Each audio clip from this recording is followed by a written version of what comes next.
Today we are continuing our series, our project, our build, the Redneck Supra, where I'm going to take a 6-cylinder GM 4200 Atlas motor and drop it into this 2000 Ford Mustang. As you guys saw in the previous episode, when we test fit the motor, it does sit a little bit higher than I'd like. I'd like to use the factory hood. So our solution to that is subframe spacers. In today's episode, we're going to take a look at what we purchased and go ahead and install them.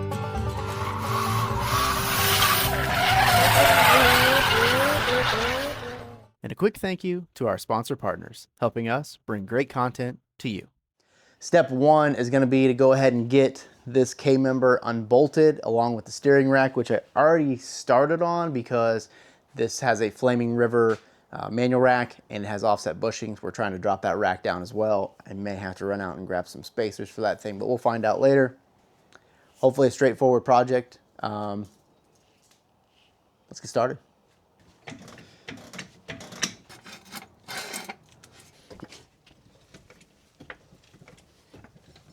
All right, that gets us a little bit off the ground. There's your lowers.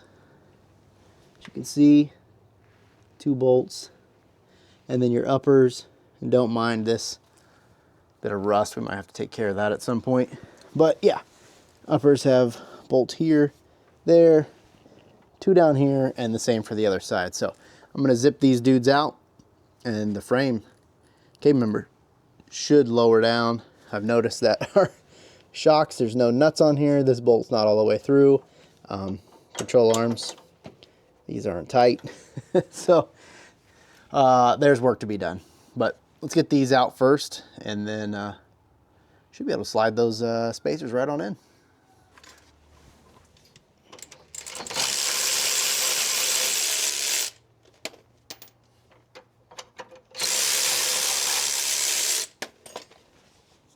There's that. And this just has a captured sleeve, which I think Tim also sells if you want to replace those. And our other side.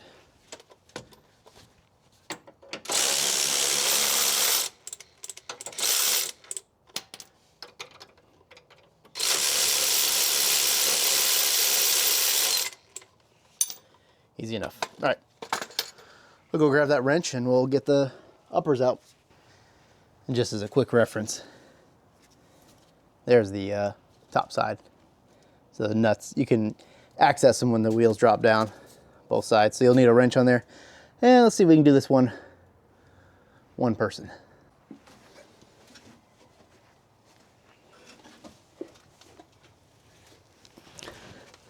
Also, if you noticed, I cut this upper support out, make the engine easier to get in and out. I'm gonna end up welding something on here, making little tabs so this can bolt in and out. And that way this is simple to remove because the engine is not the easiest thing to get in. And this gives another, I don't know, 6 inches of space and really makes a difference on getting that motor out. So let's get these bolts out.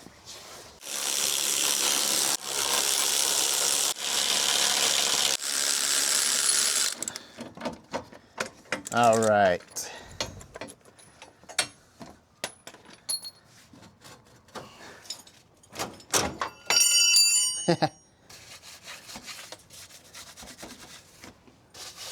Whew.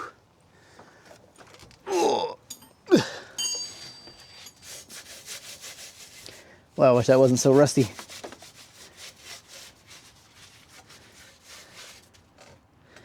Gosh, you know,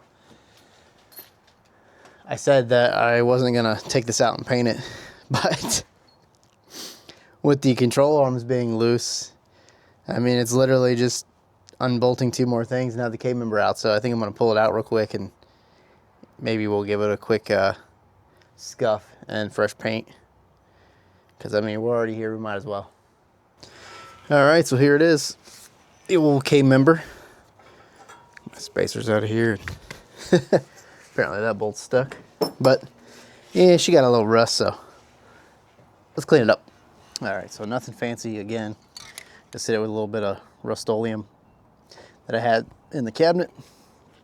A couple coats. We're just gonna let it sit out here and bake in the sun. Now this thing says fast dry, 15 minutes, but we'll probably let it sit a little longer than that. So I'm gonna go clean up my workspace, let this sit for a minute, and then we'll get those mounts out. Again, nothing crazy, just something to help, you know, coat it, make it look a little bit better until we get the opportunity to maybe get it powder coated. But it doesn't look too bad. I actually may take this opportunity to go run to the hardware store and go get those spacers for the rack. So why don't I do that now while this is drying, and then we get back, we'll start putting everything back together. Now, I realize in your circumstance, you're probably not gonna go through all this. Literally, most of the time, this process is just taking 8 bolts out, dropping it down, sliding those spacers in and putting them back in. I'm making a little bit more out of it, but hey, this is a project and it's all part of it. So if you're enjoying the project, go ahead and like, comment below, and subscribe if you haven't already to keep seeing all the updates. I'm heading to the hardware store. All right, just got back from the hardware store. Literally had to buy some washers that are gonna fit here to space out the rack, because when we lower it, it's hitting right here. Again, kind of a down and dirty spray paint job on this thing. That's all, that's fine for now. So let's take another look at, again, the MAF spacers here. So if you're only doing a 1/2-inch spacer, just use one of these. And it looks like they do have a bit of a orientation to them. As you can see, this side is shorter than this side, but they just fit on there. Now, I believe this is a UPR rack. They should work with all of them, because I mean, the holes are going to be what they're going to be. And then on the back side, you've got the, of course, smaller one. Probably going to mount it like that, so there's a little bit more thickness on the front than there is in the back. So to kind of line that up, we'll put it here. Now, again, I'm doing 1 inch, so what we will end up doing is putting 2 on here and double stacking them. So get a look at that. That is the drop that we're gonna get on this K-member to lower it down. And then I got the washers for the rack. We'll get the rack back lined up, and then we'll probably have to take the we'll get this all bolted in. And once it's all bolted in, I'll probably jack the car up a little bit more, because I didn't raise it high enough for the wheels to come off. We'll take the wheels off, and we'll have to get the bump steer set up, because again, I don't think it's quite right. It looks a little funky, and I'll explain how to set that up when you do this, because that's probably is going to come into play. Yeah, I really don't want to scratch this thing up. I spent a lot of time painting it.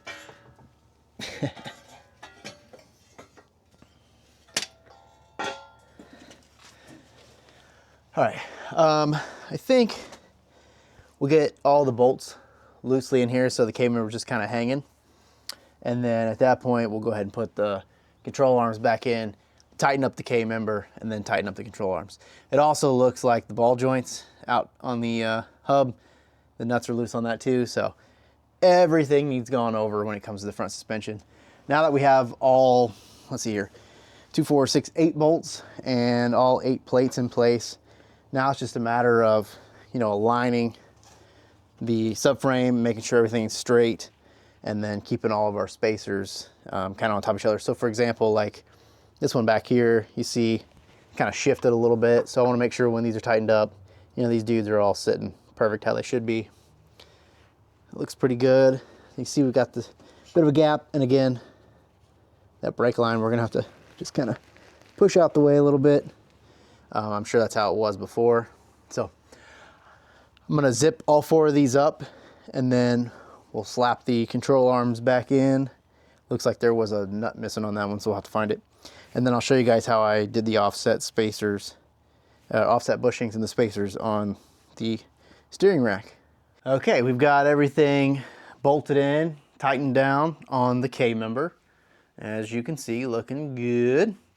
So our next step is gonna be working on getting the steering rack situated. Now, when you drop the K-member down, that's lowering also, you know, your steering rack. And because of that, you're pulling it further away from the steering shaft. So I don't know about a stock unit, but you may need to buy an extension. I'm hoping that the aftermarket unit that we have in here, this Flaming River rack, the extension, we've got enough already. If not, I'll show you the piece. It's actually sitting up here on the cowl that we would need to buy. The other thing I'm gonna do is the rack actually sits a little bit higher than the main tube on the cross member. So That main bar across here, when the rack is in, it actually sits a little bit higher.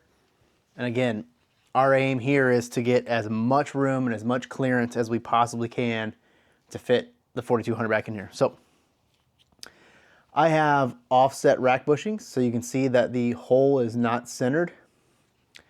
And what we're gonna do is mount this so these actually are at the top. And by doing that, it's gonna lower the rack down. Now the problem that I run into is when I lower the rack, the piece here, the splined piece, I can't remember exactly what that's called, that actually ends up hitting right there on the cross member. So what I'm gonna do to overcome that is I ran over to the hardware store like I mentioned and picked up some washers. Now I did kind of test fit this previously. I think I can get away with 2 washers on each side, but we may need 3. But first it needs to be bolted in and in place. So let's get started on that now. And we got lots of room, lots of clearance now. So that's a good sign.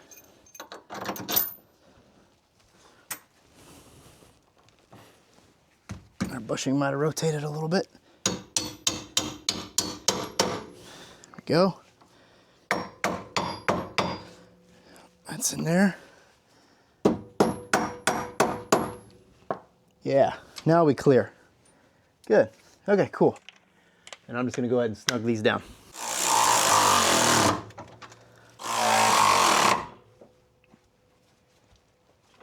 Yeah, we're just barely missing the nylon.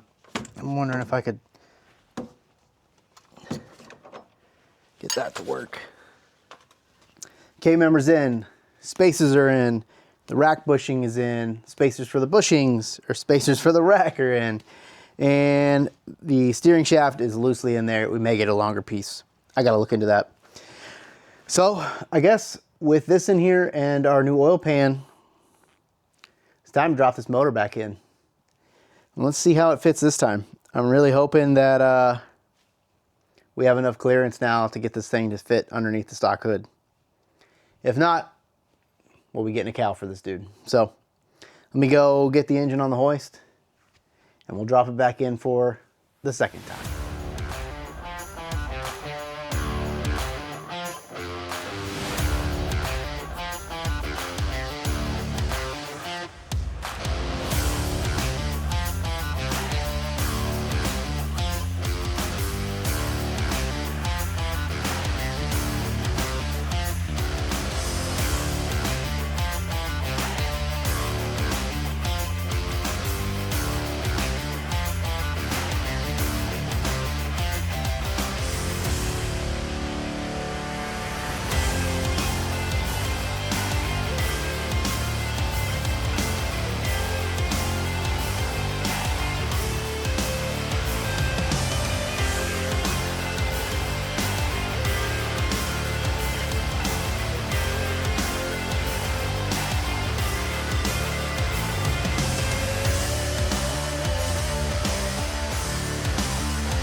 All right, attempt 3.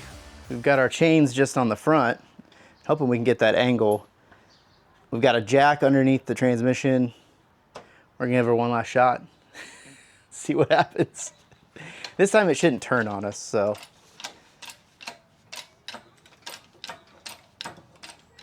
And if it is, we can adjust it, so. Let's go. Is it off your side? No. There it is. That seems pretty even. Okay, so now we're up.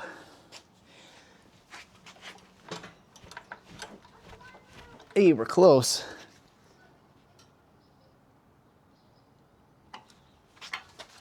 All right, now our jack might be too high. All right, you hold that there. I think it's just gonna be a matter of just like small amounts.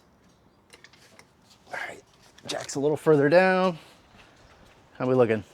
Close? Close. Close-ish. Oh.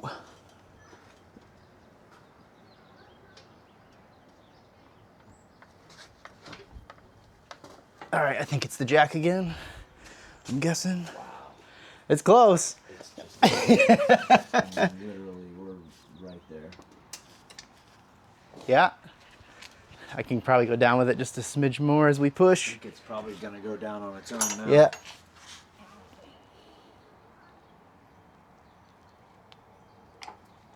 Yep, there it goes.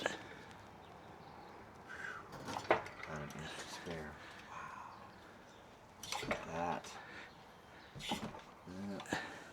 Wow. I told you she'd fit. Wow. That is tight. Not quite there yet, but let's see. I feel like it's already sitting on something. Oh yeah, the front. So the front section of the pan. That's what I was worried about. Yep. Yeah. That's what I was worried about, was the front section of the pan. All right, so we got the engine in the bay as you guys were watching. And the back definitely looks like it's sitting down significantly lower, but the front's not. We've got this crazy angle. And the reason being is that pan kind of has two steps, right? So we've got the sump, but then we've got that secondary step. And it's just sitting on top of the steering rack there. So I think we're gonna unfortunately have to pull this back out and have the pan cut even more, which is a bit of a bummer because I was hoping we'd have a bit more, but that's kind of how it goes when it comes to doing something no one else has done, right?